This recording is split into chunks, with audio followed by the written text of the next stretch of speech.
নমস্কার, আমি নীলাঞ্জন গাঙ্গুলি। আপনারা শুনছেন রবি ঠাকুরের ডাকঘর নাটকের একটি অংশ। চরিত্র অমল এবং ঠাকুরদা। ক্রৌঞ্চদ্বীপ? ক্রৌঞ্চদ্বীপ কীরকম দ্বীপ আমাকে বলো না ফকির। হ্যাঁ, সে ভারী আশ্চর্য জায়গা। সে পাখিদের দেশ, সেখানে মানুষ নেই, তারা কথা কয় না, চলে না, তারা গান গায় আর ওড়ে। বাহ, কি চমৎকার! সমুদ্রের ধারে? সমুদ্রের ধারে বই কি, সব নীল রঙের পাহাড় আছে। নীল রঙের পাহাড়েই তো তাদের বাসা। সন্ধ্যের সময় সেই পাহাড়ের ওপর সূর্যাস্তের আলো এসে পড়ে, আর ঝাঁকে ঝাঁকে সবুজ রঙের পাখি তাদের বাসায় ফিরে আসতে থাকে। আহা, সেই পাহাড়ের রঙে, পাখির রঙে সে এক কাণ্ড হয়ে ওঠে। আচ্ছা আচ্ছা, পাহাড়ে ঝর্ণা আছে? বিলক্ষণ!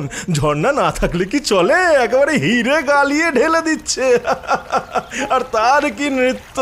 নুড়িগুলোকে ঠুংঠাং করে বাজাতে বাজাতে, কেবল কলকল ঝরঝর করে ঝরতে ঝরতে ঝর্ণাটি একেবারে সমুদ্রের মধ্যে গিয়ে ঝাঁপ দিয়ে পড়েছে। কোনো কবিরাজের বাবার সাধ্য নেই তাকে এক দণ্ড কোথাও আটকে রাখে। হ্যাঁ, এই পাখিগুলো আমাকে নিতান্ত তুচ্ছ একটা মানুষ বলে যদি এক ঘরে করে না রাখতো, তাহলে ওই ঝর্ণার ধারে, আহা, তাদের হাজার হাজার বাসার পাশে একটা বাসা বেঁধে সমুদ্রের ঢেউ দেখে দেখে সমস্ত দিনটা কাটিয়ে দিতুম। আমি যদি পাখি হতুম তাহলে? তাহলে একটা ভারী মুশকিল হতো।